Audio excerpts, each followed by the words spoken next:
कोई पुराना खत, कुछ भूली बिसरी याद, जख्मों पर वो लम्हे मरहम होते हैं। देश की सुरीली धड़कन विविध भारती राष्ट्रीय सेवा पर कार्यक्रम कुछ बातें कुछ गीत का आगाज हो चुका है और इस सफर में आपके साथ है आपकी रेडियो हम सफर स्वप्निल। और जमाना कितना ही बदल गया हो, विज्ञान ने बेशक बहुत तरक्की कर ली है, संदेशों की गति और रूप भी बदल गया है, मगर आज भी फोन पर आने वाले संदेशों में और उनके स्क्रीनशॉट्स में वो खुशबू वो खुशी कहाँ जो खतों और चिट्ठियों में आया करती थी। तो आज कुछ बातें कुछ गीत में हम खतों और चिट्ठियों के आने की उसी खुशी, उन्हीं भावनाओं की बात करेंगे कि कब आपने अपनी पहली चिट्ठी लिखी थी, किसको लिखी थी, या किसकी चिट्ठी आती थी तो देखकर आप खुश हो जाते थे, आपकी आंखों में वो खुशी के आंसू भर जाते थे। और उस बारे में भी थोड़ी सी बात करेंगे कि जब चिट्ठियां आती थीं तो उन चिट्ठियों में सिर्फ भावनाएं ही नहीं होती थीं, उनमें संदेश ही नहीं होते थे, बल्कि उनमें वो चेहरे संदेशों को कहते हुए उभर से आते थे। आपके साथ भी कभी ऐसा हुआ है? तो बांटिए हमारे साथ उन लम्हों को, अपने पहले और आखिरी खत भेजने और मिलने की यादों को। और फिलहाल इस सफर को आगे बढ़ा रहे हैं 1947 के फिल्म दर्द के इस गीत के साथ, जिसमें पर्दे पर खत लिखते हुए अदाकारा नजर आ रही हैं और आपको बताना है आवाज किसकी है। अफसाना लिख रही हूं फिल्म दर्द से।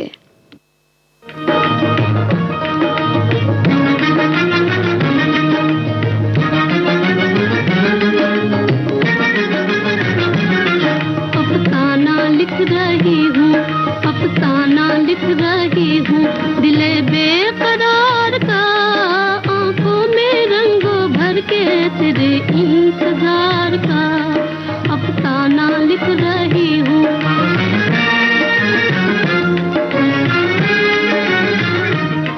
जब तू नहीं तो कुछ भी नहीं है बहार में, नहीं है बहार में।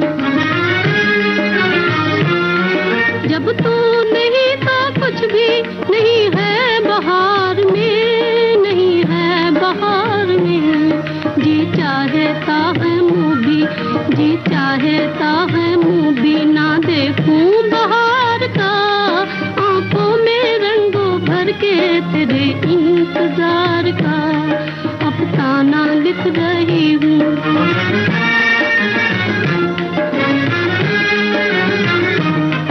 हासिल है यूं तो मुझको जमाने की दौलतें, जमाने की दौलतें।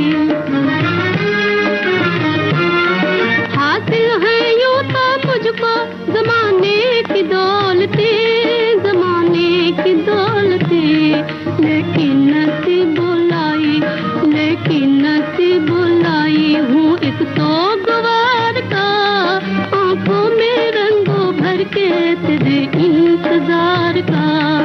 अफसाना लिख रही हूँ।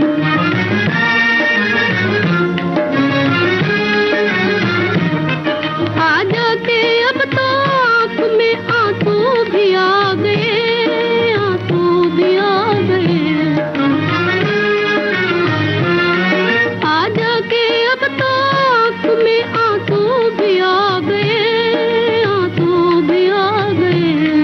सागर छलक उठा, सागर छलक उठा मेरे सब्रो करार का, आंखों में रंगों भर के तेरे इंतजार का।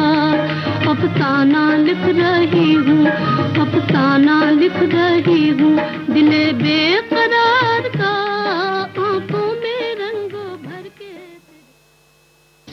शकील बदायूनी का लिखा गीत जिसे संगीत से सजाया था नौशाद ने। दर्द फिल्म से इस गीत में आवाज दी थी उमा देवी यानी टुनटुन की थी आवाज, जो बाद में हास्य अभिनेत्री के रूप में बहुत प्रसिद्ध हुई, बहुत पॉपुलर हुई लोगों के बीच में। और आप सभी ने सही जवाब दिए हैं। फिलहाल इस गीत से पहले हम बात कर रहे थे चिट्ठियों की, जिसमें सिर्फ दिल की बातें ही नहीं लिखी होती थी बल्कि चेहरे भी नजर आ जाया करते थे। ऐसी बहुत सी फिल्मों में हमने ये दृश्य देखे हैं कि खत पढ़ते वक्त खत लिखने वाले का चेहरा, उसका अक्स उभर आया करता था। खैर ये थी सिनेमाई बातें। अब आपकी बातों पर आते हैं, यानी कि आपकी चिट्ठियों की बातों पर। हमारे एक साथी लिखते हैं कि चिट्ठी लिखना यानी मन की बात या कोई हार्दिक संदेश अपने हाथों में कलम की नोक से पन्ने पर उड़ेलना और मन की भावनाओं को चिट्ठी के पंखों पर बैठाकर कहीं दूर बैठे किसी अपने के न सिर्फ हाथों बल्कि दिल तक पहुंचाना। पढ़ने वाला पत्र में लिखे भावों से कभी उत्साहित, कभी उत्सुक, कभी खुश, कभी दुखी, कभी क्रोधी, कभी शांत, तो कभी भाव विभल होकर रो भी पड़ता है। चिट्ठी मिलने पर एहसास होता था कि चिट्ठी लिखने वाला सशरीर उसके पास है। दसियों बार चिट्ठी पढ़ी जाती थी और हर बार उससे जुड़ी यादों में मन खो जाता। मोतियों जैसे सुंदर अक्षर, भाषा और शैली देखकर ही मन मुग्ध हो जाता है। जी हाँ, आपकी बात बिल्कुल सही थी और सही है। और वो वक्त ऐसा ही था चिट्ठियों को लिखने के लिए। राइटिंग जो है, लेखन कला बहुत सुंदर इस्तेमाल की जाती थी, मतलब कोशिश की जाती थी इतनी सुंदरता से लिखा जाए और उसमें कभी कभी कुछ चित्र भी उकेर दिए जाते थे। मतलब उस लगाव को दिखाने का एक जरिया हुआ करती थी चिट्ठियां। हमारे एक और साथी लिखते हैं कि उपेक्षित रह गया लेटर बॉक्स, नेट मोबाइल के समय अब कोई नहीं लिखता पत्र, ना कोई प्रतीक्षारत है खत के लिए। अब बहुत जल्दी में है लोग, अब सब्र नहीं उनमें खत लिखने का, लाल डिब्बे में समा गई स्मृतियों की गाथा। बात तो सही है, थोड़ा सा आपका जो दुख है वो हम समझ सकते हैं, क्योंकि अब चिट्ठियों को लिखने का दौर सिर्फ मतलब मेल्स में सिमट गया है। बहुत कम ऐसी चीज़ें हैं जो चिट्ठियों के रूप में सिर्फ एक कहना चाहिए सरकारी कागज़ आते हैं, वो एक कागज़ों में आते हैं तो पता चलता है कि डाकिया आया है और कुछ ज़रूरी बात है। वरना पहले तो तार, चिट्ठियाँ सब आते थे और इंतज़ार रहा करता था चिट्ठियों का। हमारे एक और साथी ने लिखा है कि पहले के ज़माने में कोई संदेश या प्रेम पत्र को कबूतर के माध्यम से भेजा जाता था, लेकिन आज के तकनीकी युग में इसकी जगह स्मार्टफोन ने ले ली है। हमारे समय में महत्वपूर्ण चिट्ठियों को संजो कर रखा जाता था और यही वजह है कि मेरी नौकरी का नियुक्ति पत्र आज भी मेरे पास संजो कर रखा गया है। मुझे अब भी याद है कि ऑफिस से घर लौटने के बाद मेरे पिताजी मेरी माँ का से पहला प्रश्न पूछा करते थे कि कहीं से कोई चिट्ठी आई है क्या, और किसी की भी चिट्ठी पढ़ने के बाद उसका माकूल जवाब दिया जाता था। पूरे मोहल्ले वाले अपने इलाके के पोस्टमैन को अच्छी तरह से पहचानते थे और उनका नाम लेकर ही बुलाया करते थे। जी हाँ, बिल्कुल सही बात आपने लिखी है। और ये जो दौर था, ये जो वक्त था चिट्ठियों का, उसमें एक अपनापन, जो लगाव, जो इंतज़ार था, उसकी भी एक अलग खुशी थी, अलग एहसास था। और चिट्ठियों के इंतज़ार में जो लंबा वक्त गुजरता था, उसमें लगता था कि चिट्ठी पहुंचेगी, अब हमारी बात पहुंचेगी और उसके बाद वो जवाब लिखा जाएगा, तब हालचाल पता चलेगा कि जो हमारा प्रिय है, जिसको हमने ये खत लिखा है, वो कैसा है। खैर, आइए खतों की बातों के बीच आपको सुनाते हैं वो गीत जिसमें खत आने की खुशी मीना कुमारी के चेहरे पर साफ नजर आ रही है। 1959 की फिल्म है मजरू सुल्तानपुरी के बोल, वसंत देसाई का संगीत। आपको बताना है फिल्म का नाम।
कदम, कहीं पड़ते हैं कदम।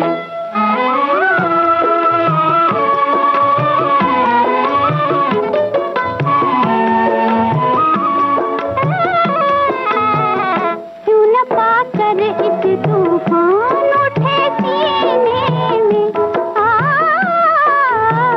क्यों न पाकर इस तूफान उठे सीने में, तेरी सूरत नजर आती है इस आईने में।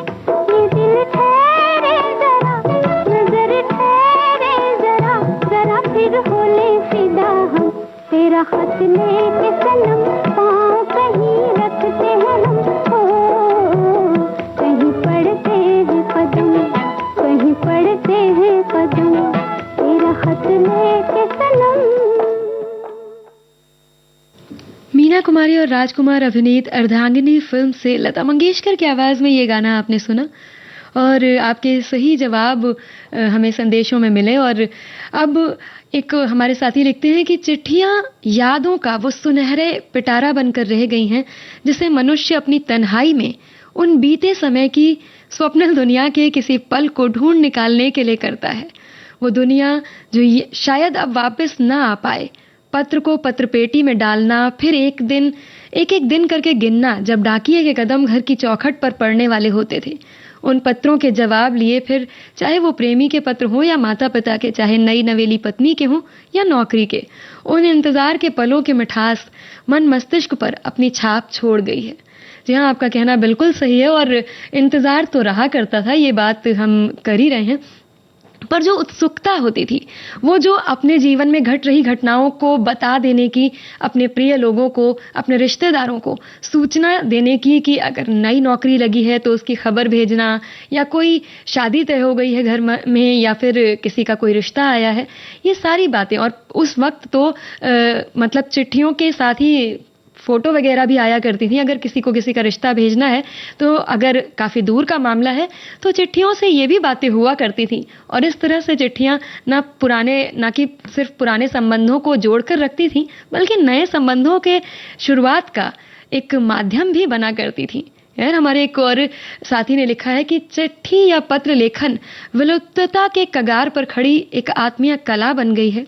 चिट्ठी लिखना यानी कि मन की बात या कोई हार्दिक संदेश अपने हाथों में कलम की नोक से पन्नों पर उड़ेलना, और मन की भावनाओं को चिट्ठी के पंखों पर बैठाकर कहीं दूर बैठे किसी अपने के न सिर्फ हाथों में बल्कि दिल तक पहुंचाना।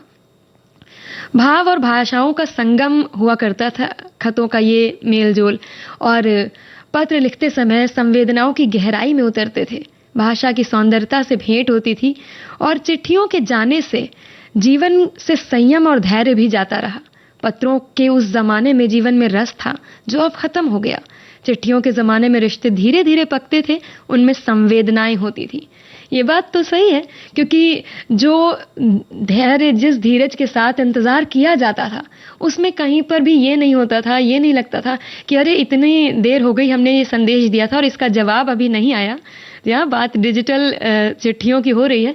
अभी थोड़ा सा देर हुई और संदेश भेजे हुए, और हमारा धैर्य एकदम जवाब देने लगता है कि देखा है कि नहीं देखा है, और देख लिया है तो जवाब क्यों नहीं दिया। ऐसे करते कराते मतलब कहीं ना कहीं कुछ अनबन, कुछ मनमुटाव की नौबत भी आ जाती है। पर उस समय जब चिट्ठियां चला करती थी, तब ये धैर्य अपनी पराकाष्ठा पर हुआ करता था, क्योंकि ना तो इतनी जल्दी खत पहुंच पाते थे और ना उनका जवाब आ पाता था। पर जब आता था तो मन के सारे तारों को एकदम झंझोर देता था, और वो खुशी मिलती थी जो लगता था कि सामने जिसको भेजा है वो सामने ही आ गया है खतों के रूप में। एक और गाना आपकी नजर करते हैं संदेशों के ओर बढ़ते बढ़ते। ये 1966 की फिल्म आए दिन बहार के से है, और बताइए पर्दे पर नजर आने वाली अदाकारा का नाम। खत लिखते सवरिया।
आशा भोसले की आवाज, आनंद बख्शी का गीत, लक्ष्मीकांत प्यारेलाल का संगीत।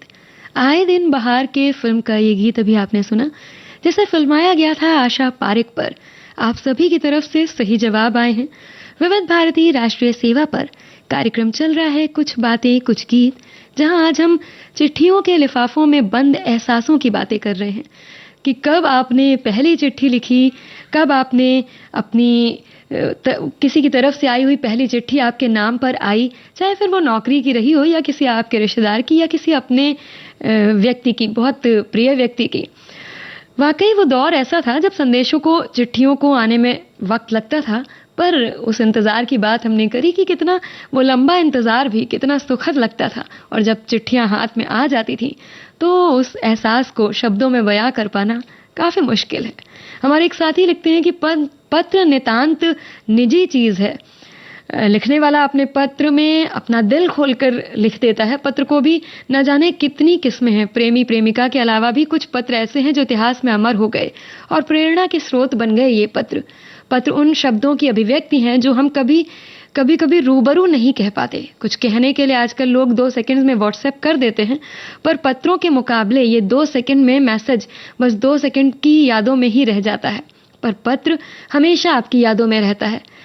और मैं आज भी रोज एक पोस्ट कार्ड इंदौर स्थित आकाशवाणी केंद्र पर फरमाइशी गीत सुनने के लिए डालती हूँ और मेरा फरमाइशी गीत रोज सुनती भी हूँ। क्या बात है आपकी, तो मतलब बहुत ही अच्छी ये चीज़ लगी कि आप इतना जुड़े हैं खतों से। खैर, ये बात उस वक्त जब खतों में अपनी फरमाइशें लोग लिखकर भेजा करते थे, वो भी एक अलग ही दौर था। और एक हमारे साथी लिखते हैं कि आज से 30 साल पहले खत ही एक जरिया था अपनों से जुड़ने का। जब नौकरी की वजह से बाहर जाना पड़ा तो घर की बड़ी याद आती थी, तो खत पढ़ के तसल्ली हो जाती थी। और शादी होने के बाद छोटा सा गांव होने की वजह से अपनी पत्नी को ये साथ नहीं ले गए थे। जब भी वापस जाते थे तो सही सलामत पहुंच गए, इसलिए खत लिखते थे और फिर जवाब का इंतजार रहता था। जहां बिल्कुल ये खैरो खैरियत जानने का और बताने का भी एक बहुत पुख्ता एक जरिया हुआ करता था उस दौर में। और एक हमारे साथी ने लिखा है कि आज मुझे उस मुरली नाम के पोस्टमैन की याद आ गई जिसका इंतजार हम बड़ी बेसब्री से करते थे, क्योंकि मेरी नई नई शादी हुई थी और वो जो इनके पति थे वो रायपुर छत्तीसगढ़ में पोस्टेड थे और हम अपनों से बहुत दूर थे, तो बस खतों से जुड़े हुए थे। यहाँ बिल्कुल आपकी जो बात है उससे ये लग रहा है कि वो जो लगाव सिर्फ खतों से नहीं था हमारा, उस खत लाने वाले डाकिया से भी, उस पोस्टमैन से भी हो जाती थी जान पहचान। और कई बार ऐसा भी होता था कि जो लोग लिखना नहीं जानते थे या पढ़ना नहीं जानते थे, वो पोस्टमैन का सहारा लिया करते थे अपनी खैरो खैरियत बताने के लिए और अपने जज्बात लोगों तक पहुंचाने के लिए, अपने अपनों तक अपनी जानकारी पहुंचाने के लिए। और उस डाकिये से वो एक अलग सा लगाव बन जाता था। इसी क्रम में लीजिए सुनिए मोहम्मद रफी की आवाज में 1968 की फिल्म कन्यादान से ये गाना, और आपको बताना है ये गाना पर्दे पर कौन किसके लिए गा रहा है।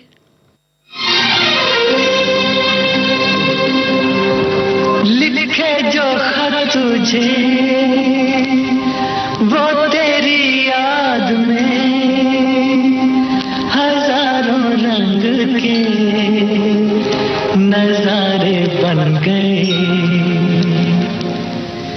लिखे जो खत तुझे वो तेरी याद में हजारों रंग के नजारे बन गए। सवेरा जब हुआ तो फूल बन गए, जो रात आई तो सितारे बन गए।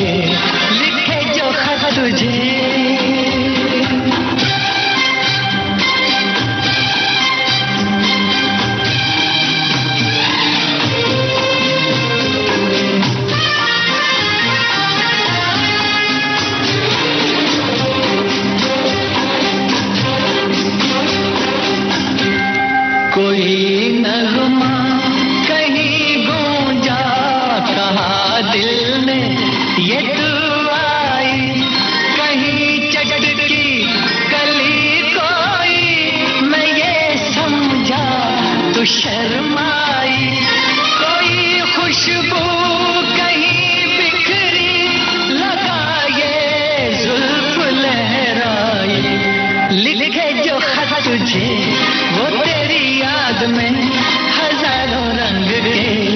नजारे बन गए।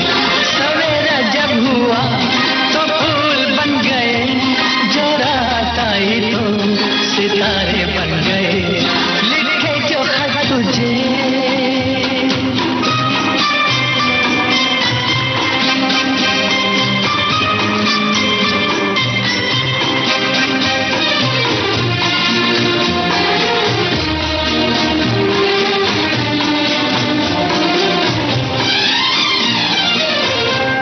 फिजा रंगी अदा रंगी, ये इठलाना ये शर्माना, ये अंगड़ाई ये तन्हाई, ये तरसा कर चले जाना। बना देगा नहीं किसको जवां जादू ये दीवाना।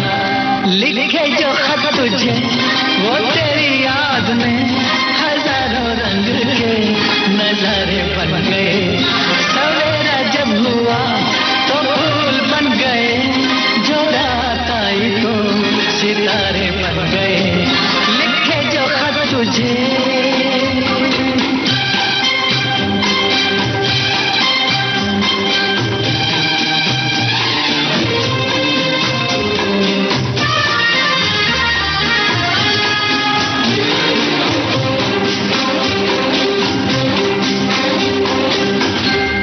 जहाँ तू है वहाँ मैं हूँ, मेरे दिल की तू धड़कन है। मुसाफिर मैं तू मंजिल है, मैं प्यासा हूँ तू सावन है। मेरी दुनिया ये नजरें है, मेरी जन्नत ये दामन है। लिखे जो खत तुझे वो तेरी याद में हजारों रंग के नजारे बन गए। सवेरा जब हुआ तो फूल बन गए, जो रात आई तो सितारे बन गए। लिखे जो खत तुझे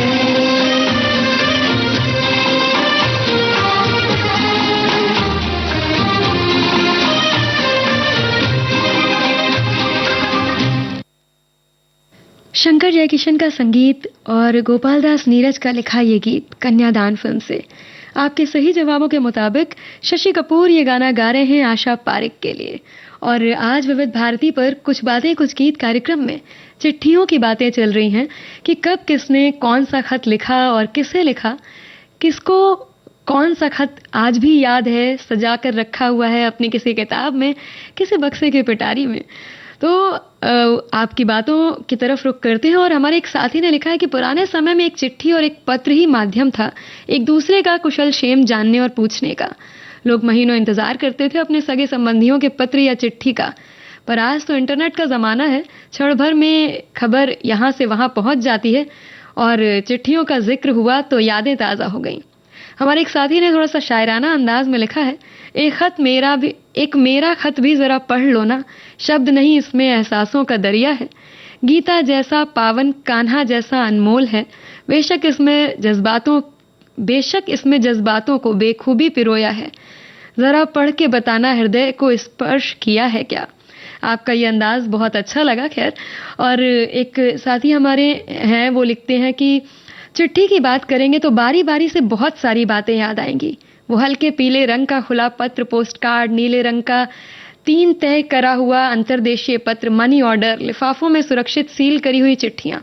इनको भेजने और मिलने में खूब रोमांच और खुशी हुआ करती थी। चिट्ठी भेजते ही उसके उत्तर का इंतजार शुरू हो जाता था। मेरी नानी जी का मुझसे ही अपनी चिट्ठियां लिखवाना, वो सब दिन दिल में बहुत खास जगह रखते हैं।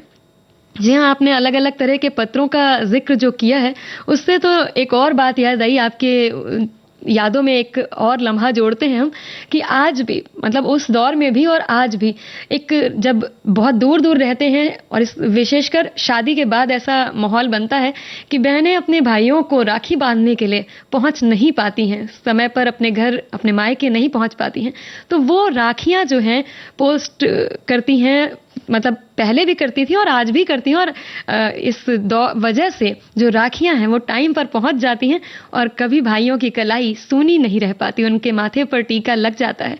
वैसे अपने ही भाइयों को नहीं, ये जो काम है वो सेना के जवानों को राखियां भेजने का काम हम लोग पोस्ट ऑफिस के माध्यम से हमेशा से करते रहे हैं। तो ये भी एक चीज़ है, ये भी एक जुड़ाव है। और एक तरीके से देखा जाए तो पोस्ट ऑफिस के माध्यम से, चिट्ठियों के माध्यम से हमारा भी ये जो काम है वो हो जाता है। और एक हमारे साथी लिखते हैं कि हम लोग जब पढ़ते थे तब पत्र लेखन भी पेपर में आता था। छुट्टी की दरख्वास्त हो या किसी भी विषय पर चिट्ठी लिखने के नंबर मिलते थे। जी हाँ, आपने तो एक अलग तरीके की अनोखी बचपन की याद ताज़ा कर दी। और कई तरीके की चिट्ठियाँ लिखवाई जाती थी, उसमें विशेषकर अलग अलग तरह के विषयों पर पत्र लिखवाए जाते थे, उनकी प्रैक्टिस कराई जाती थी और इम्तिहान में भी वो पत्र लिखने को आते थे और उनके नंबर मिलते थे। खैर, एक हमारे मित्र हैं, उन्होंने लिखा है कि आज चिट्ठियों की बातें हो रही हैं। एक दौर था जब लैंडलाइन फ़ोन, दूरभाष और चिट्ठियों का दौर चलता था। इनके माध्यम से ही हम अपने मित्रों और रिश्तेदारों के साथ बातचीत भी करते थे, भावनाओं से भी जुड़े रहते थे और अपने हालचाल की जानकारी एक दूसरे को देते थे। विविध भारती में चिट्ठी पत्री कार्यक्रम के माध्यम से भाग लेते थे, जिसमें कई बार मेरे पत्रों को सर्वश्रेष्ठ पत्र के रूप में भी शामिल किया गया था। वो दौर आज भी याद है। एक मेरे मित्र उड़ीसा में रहते थे, उन्होंने 1977 में पोस्ट कार्ड में सिर्फ मेरा नाम लिखा और शहर का नाम लिखा और वह चिट्ठी मुझे मिल गई। आज तक ये बात मैं नहीं भूला हूँ और उस पोस्ट कार्ड को संभाल कर भी रखा है। जी हाँ, बिल्कुल, ये वो यादें हैं जिन्हें हमने संजो कर रखा हुआ है और कहीं किसी किताब में, पुरानी किताब में फूलों के साथ, तो कभी किसी बक्से में, किसी पुरानी अलमारी में चिट्ठियाँ आज भी हमें पुरानी मिल जाती हैं। और जैसे ही वो खत उस वक्त हमारे हाथ आते हैं, वो लम्हों में, वो दिन की, जिस दिन वो पहली बार चिट्ठी हमारे हाथ में आई थी, यादें ताज़ा कर देती है, उन्हीं एहसासों को जगा देती है। तो चलिए, चिट्ठियों की बातों के बीच ये अगला गीत हमने लिया है संगम फिल्म से और आपको बताना है संगीतकार का नाम। ये मेरा प्रेम पत्र पढ़कर, मोहम्मद रफ़ी की आवाज़ में।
न समझूंगा, तू दिल के पास है इतनी, तुझे अपना न समझूंगा। अगर मर जाऊं रूह भटकेगी तेरे इंतजार में, इंतजार में, इंतजार में। ये मेरा प्रेम पत्र पढ़कर कि तुम नाराज ना होना, कि तुम मेरी जिंदगी हो, कि तुम मेरी बंदगी हो। ये मेरा प्रेम पत्र पढ़कर कि तुम नाराज ना होना, कि तुम मेरी जिंदगी हो, कि तुम मेरी बंदगी हो। काफी है मेरे दिल की तसल्ली, काफी है मेरे दिल की तसल्ली, आप आ न सके आपका पैगाम तो आया। विविध भारती पर कुछ बातें कुछ गीत में आज चिट्ठियों की बातें हो रही हैं। और अभी ये गीत आपने सुना शंकर जयकिशन का संगीतबद्ध किया हुआ संगम फिल्म से। आप सभी ने सही जवाब दिए हैं। और ये जो बातें चिट्ठियों की हो रही हैं ना, उसमें ऐसी बहुत सी चीज़ें, बहुत से अनुभव आप साझा कर रहे हैं, आप अपनी बहुत सी यादें साझा कर रहे हैं हमारे साथ। और ये जो डाकिये की बात आपने करी है, मतलब एक अलग सा लगाव होता था, एक अलग सी पहचान से, एक अलग सा बॉन्ड सा बन जाया करता था। और सिर्फ एक व्यक्ति नहीं, मतलब एक संचार का साधन उस वक्त पर ये नहीं माने जाते थे, ये एक अपने परिवार का हिस्सा सा बन जाया करते थे। खैर, हमारे एक साथी लिखते हैं कि परिवहन साधनों के विकास में दूरी बहुत घटा दी है लोगों के बीच की। पहले लोगों को संचार का इकलौता साधन चिट्ठी ही होती थी, लेकिन आज अनेक प्रकार के साधन विकसित हो चुके हैं जिसके द्वारा व्यक्ति एक दूसरे से विचार विमर्श कर सकता है। आज भी देश में ऐसे लोग हैं जिन्होंने अपने पुरखों की चिट्ठियों को संजोकर विरासत में रखा हुआ है। जी हाँ, बहुत से ऐसे लोग हैं, सिर्फ पुरखों की ही नहीं, बहुत सी ऐसी चिट्ठियां हैं जो हमारे दिल के करीब हैं। चाहे वो पहला नियुक्ति पत्र हो, नौकरी लगी तो जब लेटर आया, अपॉइंटमेंट लेटर आया, वो रहा हो, वो आज भी संभाल कर बहुत लोग रखते हैं। और कई बार तो पहले के समय पर जो प्रवेश पत्र आया करते थे वो भी डाक से आया करते थे, तो बोर्ड की परीक्षाओं के प्रवेश पत्र भी हम उसी तरह संभाल कर रखते थे जैसे कोई पहली चिट्ठी संभाल कर रखी जाती है। खैर, हमारे एक और साथी लिखते हैं कि आज से 20 साल पहले मैं रांची में रहता था।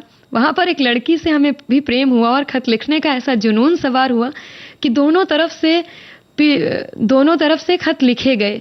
और पिछले दिनों एक खत हम निशानी के तौर पर जो रखे हुए थे, दिवाली की साफ सफाई के दौरान वो खत श्रीमती जी के हाथ लग गया। फिर क्या था ये बताने की ज़रूरत नहीं है। मतलब आपने तो जो अनुभव साझा किया है उस पर ये नहीं समझ आ रहा है कि मुस्कुराएं या दुख प्रकट करें। खैर, हमारे एक साथी हैं, उन्होंने लिखा है चिट्ठियों के ज़माने का वो दौर कुछ और ही था। किसी प्रियजन का परिजनों को चिट्ठी लिखने के बाद जवाबी चिट्ठी का बेसब्री से इंतज़ार हुआ करता था और सपनों में खो जाया करते थे ये इंतज़ार करते करते। डाकिये को देखकर जी में जान आ जाती थी। सुंदर हस्ताक्षर के साथ लिखाई और संबोधन में भी एक विशिष्ट शब्दों की भरमार हुआ करती थी। अब मोबाइल टेक्नोलॉजी ने चिट्ठियों का स्थान छीन लिया है। फेसबुक पेज से जुड़कर विविध भारती के ने भी पत्रावली कार्यक्रम के साथ फरमाइशी प्रोग्राम हमसे छीन लिए हैं। अब ये गीत हम नहीं गुनगुना सकते कि फूल तुम्हें भेजा है खत में, फूल नहीं मेरा दिल है। नहीं, ऐसा भी नहीं है। मतलब परिवर्तन संसार का नियम है कहते हैं, और जिस तरह से दौर बदला है तो तरीके बदले हैं, पर संदेशों का आदान प्रदान आपके साथ चलता रहा है और आगे भी चलता ही रहेगा। पर ये जो संबोधन और विशिष्ट लिखाई की बात आप कर रहे हैं वो एक अलग सी याद देती है।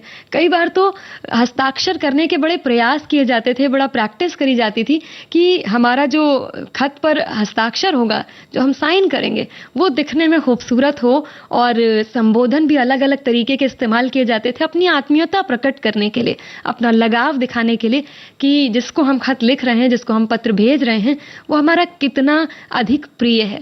खैर, चिट्ठियों का दौर किसी न किसी रूप में अभी भी जारी है, चाहे वो शादी के कार्ड जाने का मामला हो या फिर लेटर्स, नियुक्ति पत्र या पोस्ट कार्ड के माध्यम से आने का मामला हो, या फिर आपके राखियां जैसे अभी हमने बात करी। इस तरह से कहीं ना कहीं से अभी भी हम खतों से, चिट्ठियों से थोड़ा ही सही जुड़े जरूर हैं। खैर, ये अगला गीत किशोर कुमार और लता मंगेशकर की आवाजों में है और आपको बताना है फिल्म का नाम।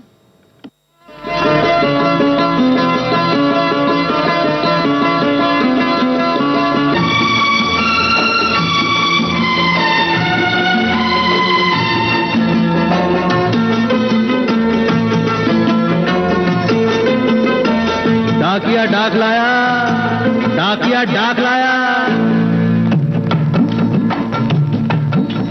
डाकिया डाक लाया, डाकिया डाक लाया, डाकिया डाक लाया, डाक लाया, डाकिया डाक लाया, डाक लाया, खुशी का पैगाम कहीं कहीं दर्दनाक लाया, डाकिया डाक लाया, डाक लाया, डाकिया डाक लाया, डाकिया डाक लाया, खुशी का पैगाम कहीं कहीं दर्दनाक लाया, डाकिया डाक लाया, डाक लाया, डाकिया डाक लाया, डाकिया डाक लाया।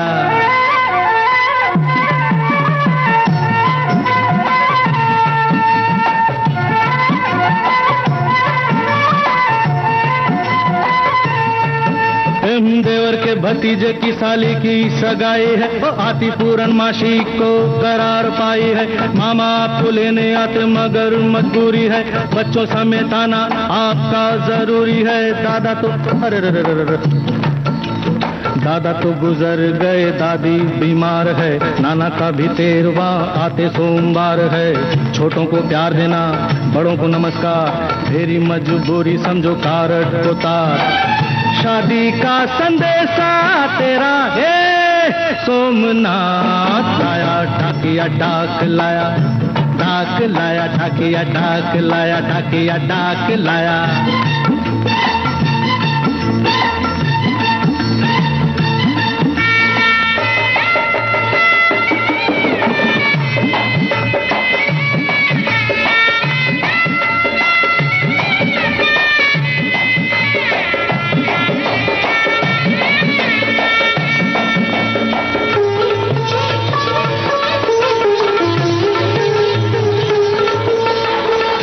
क्या बाबू क्या री 6 महीना हुई गवा, खत नहीं लिखेंगे। खतो नहीं लिखन, बोल क्या लिखूं? बस जल्दी से अभी का लिख दो ना। बिरहा में कैसे कैसे काटू रतियां, बिरहा में कैसे कैसे काटू रतियां, सावन सुनाए भरी भीगी भीगी बतियां,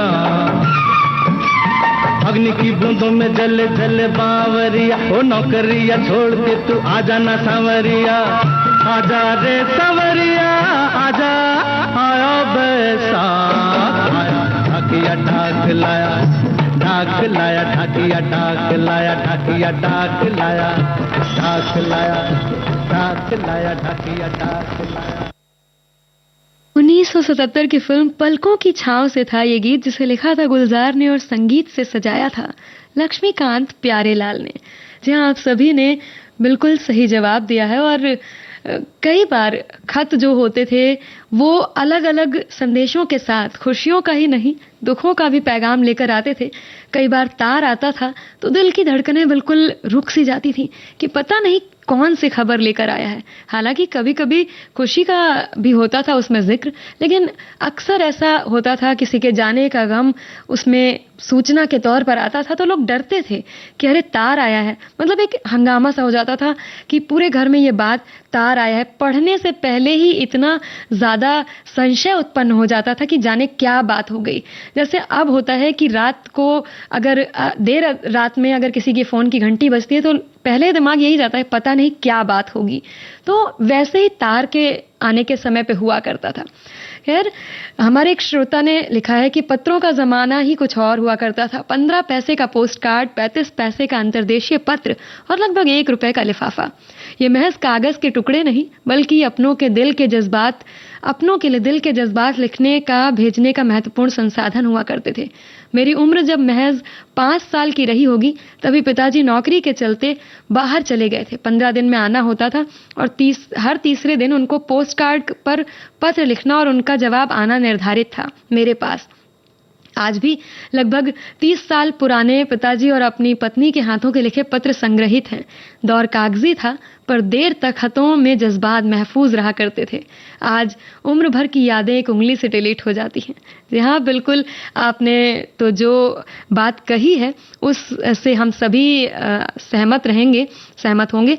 और कभी ऐसा भी हुआ है क्या आपके साथ, मतलब कि जब हम पोस्ट ऑफिस में पोस्ट करने जाते थे अपनी चिट्ठियां, तो ऐसा होता था कि मतलब एक संशय सा बना रहता था। कभी कभी ये लगता था कि पता नहीं गलत जगह तो नहीं डाल दी चिट्ठी। एक पोस्ट मतलब कहने का ये है कि चिट्ठी पर पता सही लिखने का संशय, कभी लगा कि कहीं टिकट तो गलत नहीं लगा दिया। कभी ऐसा भी हुआ है, क्योंकि एक आध बार ऐसा, मतलब खास तौर पर जब सरकारी पत्र पोस्ट किए जा रहे हो या किसी इंटरव्यू के लिए, मतलब किसी नौकरी के लिए आवेदन पत्र अगर भेजा जा रहा है, तो उसमें ये डर जरूर बना रहा करता था। खैर, एक हमारे और साथी ने लिखा है कि मैंने 30 साल पहले मेरे पति के लिखे खत आज तक संभाल कर रखे हुए हैं। जब भी दिल करता है पढ़ लेती हूँ, यादें ताज़ा हो जाती हैं। और इसी तरह से हम यादें ताज़ा करते रहते हैं। और ये एक मतलब कागज़ में लिखे होने की वजह से आज भी हमारे पास एक, कहना चाहिए ना, हार्डवेयर कॉपी रहती है। सॉफ्टवेयर का क्या है, वो तो दिमाग में, दिल में हमेशा चलता रहता है, पर हाथ में पकड़ने का जो सुकून होता है, उन बातों पर, उस चिट्ठी पर ऐसे हाथ फेरना, उस अनुभव की बात ही अलग है। हमारे एक श्रोता ने लिखा है कि लिखने का जज्बा चिट्ठी लेखन में अवश्य होना चाहिए। फिर देखिए, लिख तो ही रहे हैं, इस उम्मीद से नहीं कि इसे उद्घोषक द्वारा कार्यक्रम में पढ़ा ही जाएगा, अपितु इस उद्देश्य से कि प्राथमिक कक्षाओं में जैसे इमला लिखने की विषयानुसार जिम्मेदारी हर रोज 1 बजे मिलती ही है, फिर उस जिम्मेदारी का कुछ तो निर्वहन करें, जिसके फलस्वरूप मित्रों के भी विचार जानने का अवसर मिलता है। फिर कहीं अगर पढ़ ही लिया गया, फिर कहना ही क्या, लोगों की प्रतिक्रिया भी पढ़ने का अवसर मिलता है। यानी इस आधुनिक लेखन, जो किसी पत्र से कम नहीं है, से बहुतेरों में अपने आनंद की अनुभूति होती है। यह आधुनिक पत्र लेखन के लिए मेल प्लेटफॉर्म का ही कमाल है, जिसने अल्पावधि में ही डाकिये की भूमिका में सतत अग्रसर है। जी हाँ, बिल्कुल सही बात आपने कही है। और इसी के साथ एक अगला नगमा आपकी भावनाओं को जताता अगला गीत मेरे ख्याल, जिसमें नूतन जो है वो ख्यालों में खोई हैं और खत लिख रही हैं। मुकेश और लता मंगेशकर की आवाजों में सुनिए और बताइए फिल्म का नाम।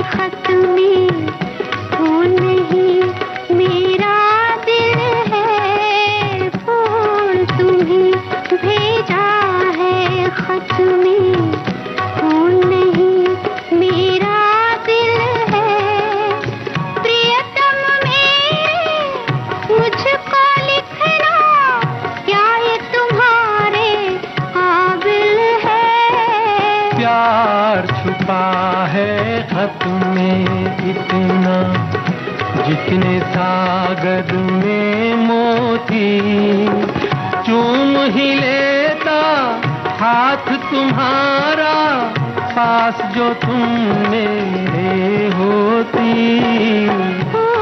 तुम्हें भेजा है खत में।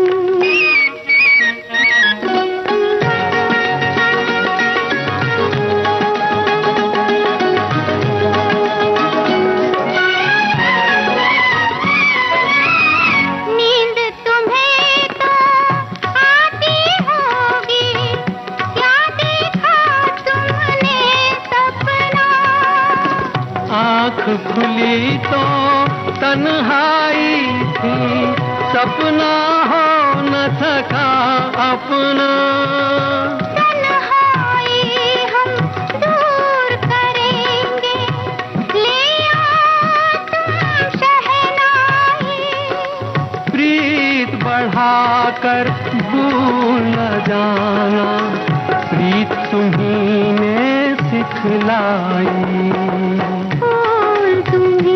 भेजा है खत में।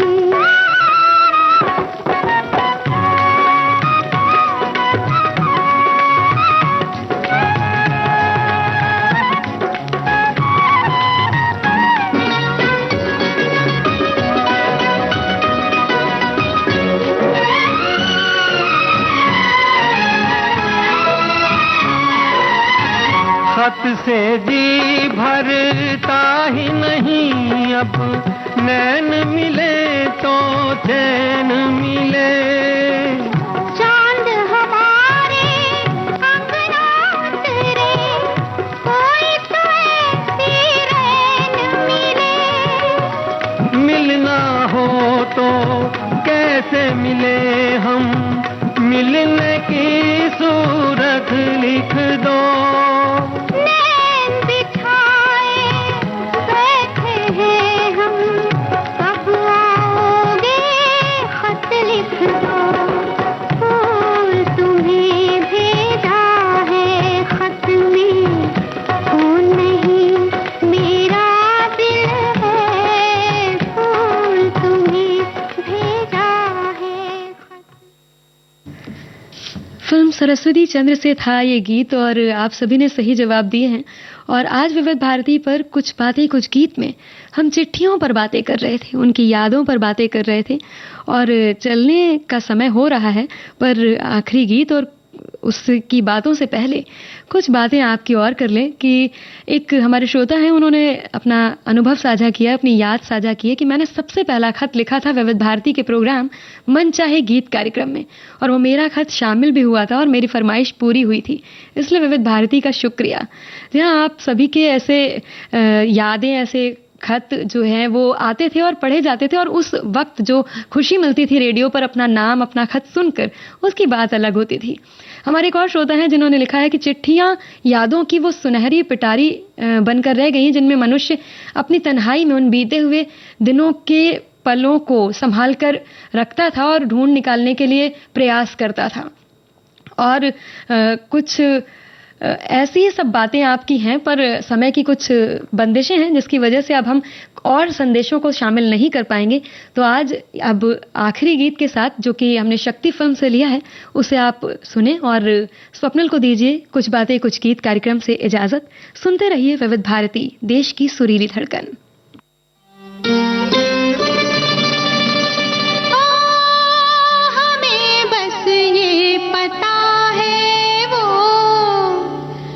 बहुत ही खूबसूरत है, लिफाफे के लिए लेकिन पति की भी जरूरत है।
खत लिखा खत में लिखा।